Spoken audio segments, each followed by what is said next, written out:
ஸ்ரீ காளிமாதா ஜோதிடம் உலக புகழ்பெற்ற ஜோதிடர் பண்டித் மகாராஜா. காதல், கல்யாணம், உத்தியோகம், வியாபாரம், கல்வி, குழந்தை பாக்கியம் மற்றும் மந்திர சூனிய பிரச்சனைகளுக்கு நிரந்தர தீர்வு. வணக்கம். செய்தி வீச்சு உங்களை வரவேற்றுக் கொள்கிறது.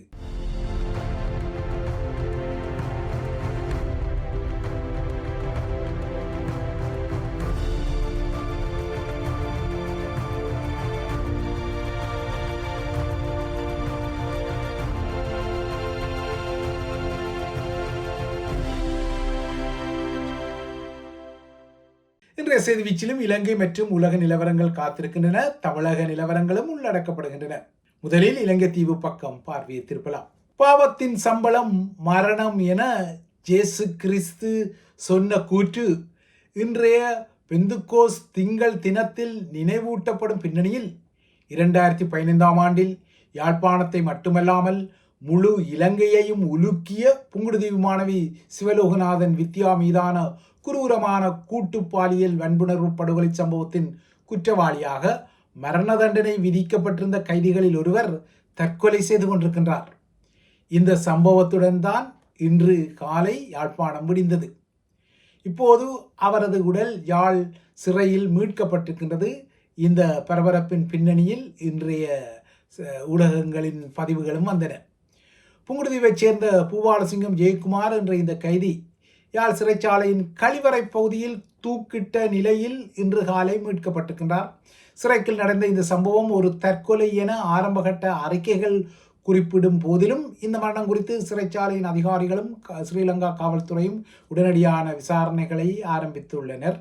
இவரது உடல் மீது இன்று யாழ் போதனா மருத்துவமனையில் உடற்கூற்று ஆய்வுகள் நடத்தப்பட்டு வருகின்றன. வித்யாவின் குரூர கொலை அடுத்து யாழ்ப்பாணம் மேல் நீதிமன்றத்தால் அமைக்கப்பட்ட ட்ரையல் அட்பார் எனப்படும் சிறப்பு தீர்ப்பாய முறையால் இந்த வழக்கு விசாரிக்கப்பட்டு இவர் உட்பட்ட 7 பேருக்கு மரண தண்டனை விதிக்கப்பட்ட சம்பவம் நீங்கள் அறிந்த சம்பவம். இந்த கொலையின் முக்கிய சூத்திரதாரியாக சுவிஸ்குமார் எனப்படும் மகாலிங்கம் சசிகுமார் அடையாளம் காணப்பட்ட நிலையில்தான் இந்த சம்பவத்தின் மரண தண்டனை தண்டனையை பெற்றவர்களில் ஒருவர் இப்போது யாழ் சிறைச்சாலையில் உடலமாக மீட்கப்பட்டிருக்கின்றார். இவர் தற்கொலை செய்து கொண்டதான காரணம் முதற்கட்ட அறிக்கையில் குறிப்பிடப்பட்டுள்ளது. இந்த விடயங்கள் குறித்த மேலதிக விவரங்கள் மிக்ஸ் அண்ட் மச் நரக்ஸ் விரக்ஸ் செய்தி பதிவில் இடம்பெறும். யாழ் சிறையில் இடம்பெற்ற இந்த சம்பவத்துக்கு அப்பால் இன்று முதல் புலம்பெயர் தமிழர்களும் அதிகம் வசிக்கும் மேற்குலக நாடுகளான ஆஸ்திரேலியா, கனடா, பிரித்தானியா, France, Germany, Belgium, Denmark, Finland, Netherlands, New Zealand, Norway, Sweden, Swiss, America உட்பட 40 நாடுகளைச் சேர்ந்த குடிமக்களுக்கு ஒரு சிறப்பு நுழைவிசைவு அதாவது விசா கொள்கையை ஸ்ரீலங்கா அரசாங்கம் நடைமுறைப்படுத்தியுள்ளது. இந்த நாடுகளின் கடவுச்சீட்டு கொண்டவர்கள் ETA அல்லது எலக்ட்ரானிக் டிராவல் ஆதரைசேஷன் எனப்படும் மின்னணு பயண அங்கீகாரத்தின் மூலம் 30 நாட்களுக்கு கட்டணமற்ற ஒரு சுற்றுலா நுழைவிசவை இலங்கைக்கு பெற்றுக்கொள்ளலாம் இலவசமாக. அனுமதிக்கப்பட்ட 30 நாட்களுக்கு மேல் இந்த விசாவை பெற்றவர்கள் இலங்கையில் தங்கியிருக்க வேண்டுமானால் தேவையான நீடிப்பு கட்டணத்தை செலுத்தி விசா நீடிப்புக்கு விண்ணப்பிக்கலாம் எனவும் ஸ்ரீலங்காவின் குடிவரவு மற்றும் குடியகல்வு திணைக்களம் இன்று அறிவித்துள்ளது. இன்று நடைமுறைக்கு வந்த இந்த குடிவரவு கொள்கையானது கோடைகால விடுமுறைக்கு இலங்கை தீவுக்கு பயணிக்கும் மேற்குலக குடியுரிமையை கொண்ட புலம்பெயர் தமிழர்களுக்கும் ஒரு வாய்ப்பாக வந்திருப்பதை அவதானிக்க முடிகின்றது. இந்த நிலையில் பிரித்தானியாவில் உள்ள புலம்பெயர் ஈழத்தமிழர்கள் மே 18 நினைவு கூர்ந்த நாளில் தனது பிரித்தானிய பயணத்தை ஆரம்பித்த ஸ்ரீலங்காவின் பிரதமர் ஹரணி அமரசூரிய நேற்று முன்தினம் மீண்டும் இலங்கைக்கு திரும்பியிருக்கின்றார். இது ஒரு வெற்றிகரமான பயணமாக இடம்பெற்றதாக அவரது பணியகம் அறிக்கையிட்டுள்ளது. வழமையாகவே ஸ்ரீலங்காவின் அதிகார தலைகள் அதாவது அரசு தலைவர்கள், பிரதமர்கள் இல்லை என்றால் முக்கியமானவர்கள் வரும்போது பிரித்தானியாவில் டயஸ்போரா தமிழர்களின் அதாவது புலம்பெயர் தமிழர்களின் எதிர்ப்பு காட்டப்படுவது வழமை. எனினும் இந்த முறை லண்டனில் ஹரணி அமரசூரிய சந்திப்புகளை நடத்திய போதும் பெரிதான எதிர்ப்புகள் வெளிப்படவில்லை என்பதும் அவதானிக்கப்பட்டது. இதனால் பொதுநலவாய ஆளுநர்களின் கூட்டம், பிரித்தானிய வெளியுறவு அமைச்சர் ஜெவட் கூப்பருடனான சந்திப்பு, செசெக்ஸ் மற்றும் ஆக்ஸ்போர்ட் பல்கலைக்கழக சமூகங்கள் சார்ந்த கலந்துரையாடல்கள் என ஹரணி அமரசூரிய முக்கியமான சந்திப்புகளையும் நகர்வுகளையும் பிரித்தானியாவில் நடத்தினார். குறிப்பாக பிரித்தானிய அரசாங்கத்துடன் அவர் நடத்திய பேச்சுக்களின் போது ஸ்ரீலங்காவிலிருந்து பிரித்தானியாவுக்கு மேலும் இறக்குமதிகளை அதிகரிக்க பிரித்தானியா மேற்கொண்டு வரும் தொடர்ச்சியான முயற்சிகள் ஆய்வுக்குட்படுத்தப்பட்டன. இந்த முயற்சிகளுக்கு ஸ்ரீலங்காவின் பிரதமர் என்ற வகையில் ஹரணி பிரித்தானியாவுக்கு நன்றியும் தெரிவித்திருக்கின்றார். இதேபோல மறக்காமல் பிரித்தானிய கல்வி அமைச்சகத்துடனும் ஹரணி அமரசூரிய ஒரு கலந்துரையாடலை நடத்திய போது இலங்கைக்கும் பிரித்தானியாவுக்கும் இடையிலான கல்வித்துறையின் விரிவாக்கம் குறித்து அலசப்பட்டது. குறிப்பாக இந்த வேளை பிரித்தானிய அரசாங்கம் ஒரு விடயத்தை ஸ்ரீலங்கா அரசாங்கத்திடம் குறிப்பாக பிரதமரிடம் சுட்டி காட்டியிருக்கிறது. பிரித்தானியாவில் உயர்கல்விக்கென வரும் இலங்கையர்களின் உண்மையான தகுதிகள் குறித்த கவலை இது.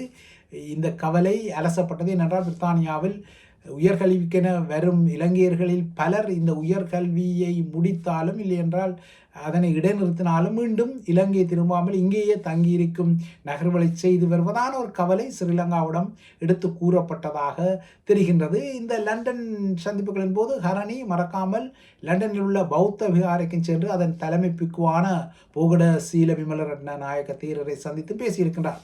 புலம்பெயர் ஈழத்தமிழர்களின் அழுத்தம் காரணமாக அமெரிக்காவும் பிரித்தானியாவும் விதித்த தடைகளால் தானும் தனது குடும்பமும் கடுமையாக பாதிக்கப்பட்டுள்ளதாகவும் தனது வெளிநாட்டு வங்கி கணக்குகள் எல்லாம் தற்போது முடக்கப்பட்டுள்ளதாகவும் ஸ்ரீலங்காவின் முன்னாள் படைத்தளபதியும் முப்படைகளின் பிரதானியாக ஒரு காலத்தில் இருந்தவருமான ராஜபக்ஷ ஆதரவு சவேந்திர சில்வா இந்த முள்ளிவாய்க்கால் நினைவேந்தல் காலப்பகுதியில் ஸ்ரீலங்காவில் ஒரு தொலைக்காட்சியில் தோன்றி இந்த விடயங்களை தெரிவித்திருந்தார். தனக்கும் தனது குடும்ப உறுப்பினர்கள் அனைவருக்குமே, அதாவது நெருங்கிய இரத்த உறவுகளுக்கு அப்பால் உள்ள உறவினர்களுக்கும் இந்த தடை விதிக்கப்பட்டுள்ளதால் தனது குடும்பத்தில் உள்ள யாருமே பிரித்தானியா மற்றும் அமெரிக்கா ஆகிய நாடுகளை இப்போது நினைத்து கூட பார்க்க முடியவில்லை என சவேந்திர சில்வா இந்த செவியில் பகிரங்கப்படுத்திய காலத்தில் தான் ஸ்ரீலங்கா பிரதமரின் லண்டன் சந்திப்புகள் மற்றும் நகர்வுகள் நடந்தன. இந்த நிலையில் பிரித்தானியாவில் உயர்கல்விக்கு வெறும் உண்மையற்ற அல்ல தகுதியற்ற மாணவர்களுக்கு இந்த இறுக்கத்தை பிரித்தானியா நகர்த்தும் நிலையில் இந்த இறுக்கத்துக்குள் பல சிங்களவர்களும் சிக்கிக் கொண்டுள்ளார்கள். இந்த சிங்கள மாணவர்களும் தமது விசா காலம் முடிந்த பின்னர் மீண்டும் நாடு திரும்பாமல் பிரித்தானியாவில் அரசியல் தஞ்சம் கோருவதற்கான நகர்வுகளை செய்யும் நிலையில் அதில் ஒரு வழிமுறையாக இந்த முறை லண்டனில் நடைபெற்ற முள்ளிவாய்க்கால் நினைவேந்தல் நிகழ்வுகளையும் அவர்கள் பயன்படுத்திய விடயம் பகிரங்கப்பட்டுள்ளது. மேலோட்டமாக பார்த்தால் தமிழர்கள் மீதான இனப்படுகொலை நினைவேந்தலில் சிங்களவர்களும் பங்கெடுத்தார்கள் என்பது போல இந்த நகர்வுகள் தெரிந்தாலும் இதன் நோக்கம் விசா எடுப்பதற்கானது, அதாவது பிரித்தானியாவில் வதிவிட உரிமையை இல்லையென்றால் மேலும் தங்கியிருப்பதற்கான அனுமதியை பெற்றுக்கொள்வதற்கான முயற்சி என்பது இப்போது பகிரங்கப்பட்டுள்ளது. இவ்வாறாக தமிழீழ தேசிய கொடியை பிடித்து நின்ற சிங்களவர்களை போட்டோ ஷூட் செய்யும் ஏற்பாடுகளும் அவர்களின் கோவைகளை அதாவது அவர்களின் அந்த குடியேற்ற அனுமதி கோவைகளை கையாளும் குடியேற்ற ஆலோசகர்களால் நடத்தப்பட்ட விடயமும் அதிர்ச்சிகரமாக வெளிவந்துள்ளது. இவ்வாறான போட்டோக்களை எடுத்து அவற்றை இணைத்து லண்டனில் தமிழர்களின் போராட்டங்களில் தாம் கலந்து கொண்டதால் தாம் இலங்கைக்கு திரும்பினால் ஸ்ரீலங்கா அரசாங்கத்தால் தமது உயிருக்கு ஆபத்து என பிரித்தானியாவின் ஹோம் ஆஃபீஸ் எனப்படும் உள்துறை அமைச்சகத்திற்கு காட்டி தமது அகதி தஞ்ச விண்ணப்பங்களை என்றால் குடியேற்ற அனுமதி விண்ணப்பங்களை வலுப்படுத்தி வதிவிட உரிமைகளை எடுப்பதற்கான ஏற்பாடுகளாக இவை நகர்த்தப்படுவது வெளிவந்துள்ளது.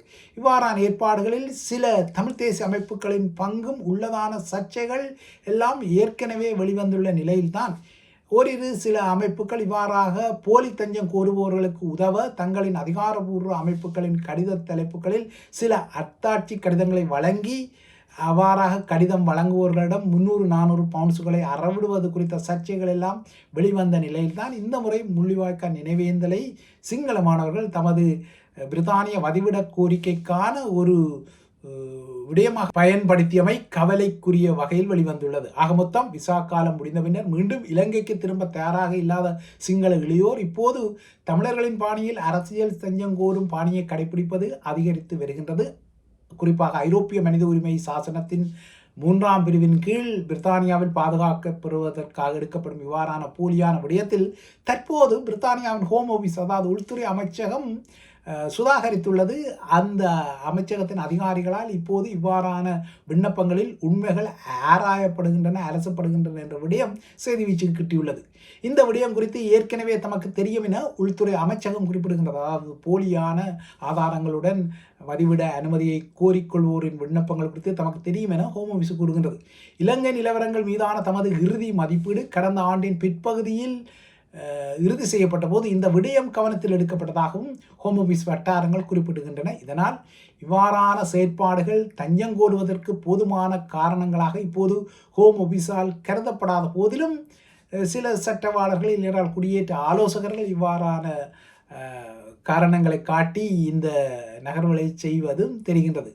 ஒரு அரசியல் தஞ்ச கோரிக்கையாளருக்கு இலங்கையில் அரசியல் செயற்பாட்டு பின்னணி எதுவும் இல்லாமல் அவரது பிரித்தானிய விசா முடிந்த பின்னர் இவ்வாறான ஆதாரங்களை, அதாவது கொடி பிடிப்பதில் என்றால் இவ்வாறான ஒன்று கூடல்களில் கூடுவதற்குரிய நிழல்பட ஆதாரங்கள் போன்ற ஆதாரங்களை போலியாக காட்டினால் உள்துறை அமைச்சகம், அதாவது ஹோம் ஆஃபீஸ், அதனை ஒரு நேர்மையற்ற முயற்சியாகவே கருதும் எனவும் குறிப்பிடுகின்றது.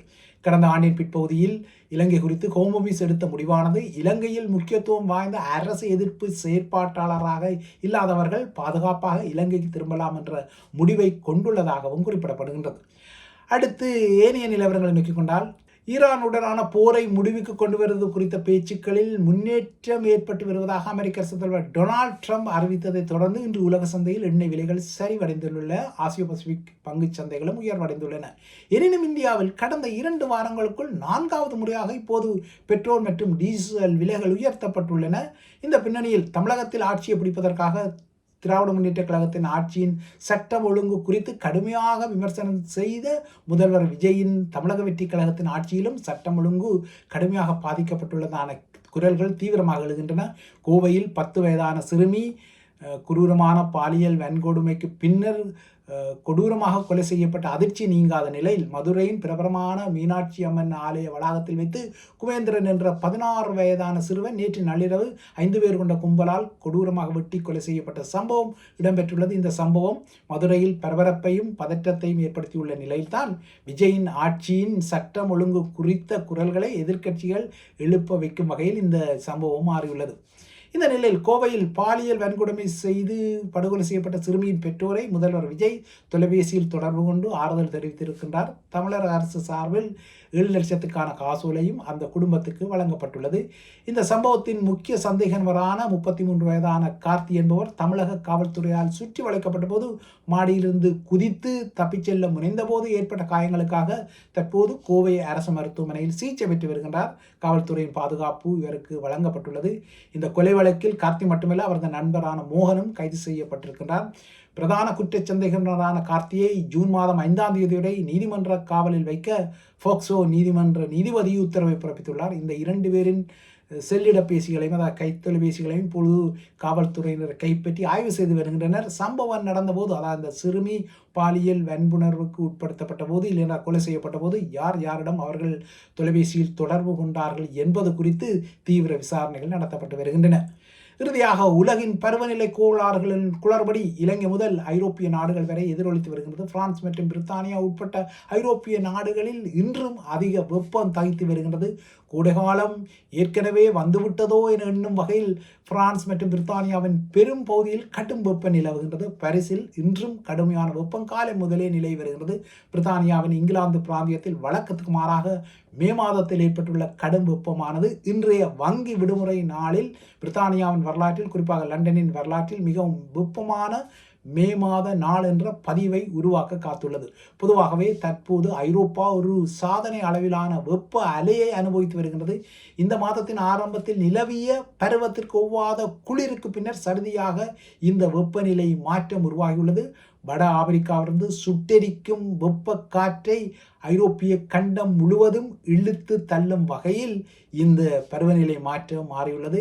லண்டன் 79 ஆண்டுகளுக்கு பின்னர் மிக வெப்பமான மே மாதம் என்ற பதிவை பெற்றுள்ளது. இன்று அந்த பதிவில் இன்னொரு வெப்ப பதிவு உருவாகக்கூடும். இவைதான் ஐபிசி தமிழின் செய்திவீச்சு. தொடர்ந்தும் ஐபிசி தமிழின் இன்னொரு பதிவான மிக்ஸ் அண்ட் மச் நரக் செய்திகளுக்காக காத்திருங்கள். அதிலும் பரபரப்பான சில முக்கியமான விடயங்கள் காத்திருக்கின்றன. ஐபிசி தமிழுடன் தொடர்ந்து இணைந்திருங்கள். நன்றி, வணக்கம்.